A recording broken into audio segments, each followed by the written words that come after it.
বলে দেখুন, মমতা ব্যানার্জির হাল হয়ে গেছে। ওইটা গল্প আছে না, বিনাশকালে বিপরীত বুদ্ধি, বিনাশকালে বুদ্ধি নাশ, এই সবটাই মমতা ব্যানার্জির উপরে। আশাকর্মী বেশিরভাগ মহিলা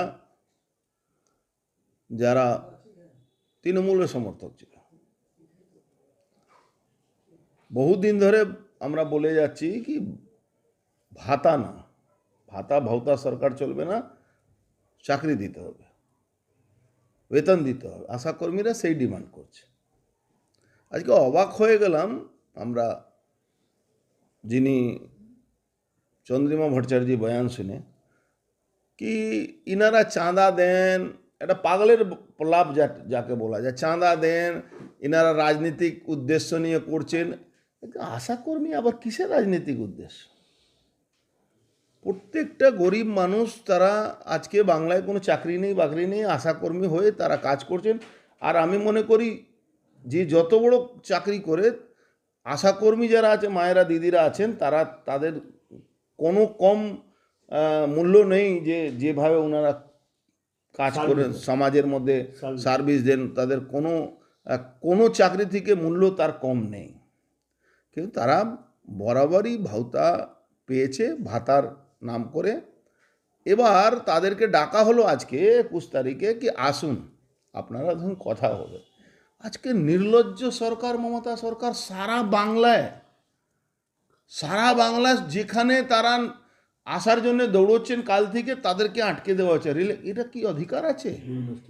বিভিন্ন স্টেশনে, বাস স্ট্যান্ডে আটকে দেওয়া হচ্ছে, রাস্তায় ধরে নেওয়া হচ্ছে। এটা কি তাদের অধিকারের মধ্যে পড়ে? আসলে মমতা ব্যানার্জি বরাবরই ওই মায়েদেরকে উস্কিয়ে দেন, ওই বহিরাগত নাম করে, কি বৈঠি খুন্তি নিয়ে রেডি থাকুন আপনারা। ইলেকশন কমিশনের বিরুদ্ধে উনি উস্কানি দেন, উনি বিএসএফের বিরুদ্ধে উস্কানি দেন। এখন আমি বলছি, মায়েরা দিদিরা, মমতার বিরুদ্ধে খুন্তি বৈঠি নিয়ে রাস্তায় নামুন আপনারা। বটি রাস্তায় নামুন। আসল জেনজি বাংলার মায়েরা করতে হবে, মায়েদেরকে রাস্তায় নেবে জেনজি হতে হবে। কেন আজকে স্বাস্থ্যভবন যাওয়ার জন্যে লোহা দুর্গ বানানো হচ্ছে? বাংলার মাকে আমরা সবসময় দুর্গা হিসাবে বাংলার লোকরা পুজো করে, মায়েদেরকে, মাকে আমরা পুজো করি, মাই শক্তি দেয়। সেই মাদেরকে অপমান করে লোহার দুর্গ বানানো হয়েছে। এই দুর্গটা কি মা দুর্গারা ভাঙবেন না? কবে ভাঙবেন?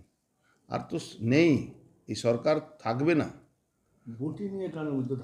100% বলছি, না হলে এরা শুনবে না। আজকে যেভাবে পুলিশকে দিয়ে হেনস্থ করা হচ্ছে, মায়েরা দিদিরা রাস্তা ট্রেনের রেল লাইনের উপরে ঘুমিয়ে শুয়ে পড়ছেন, আর সেখানে তাদেরকে মেরে তাড়ানো হচ্ছে। হয় কি করছে? তাদের হাতে অস্ত্র আছে।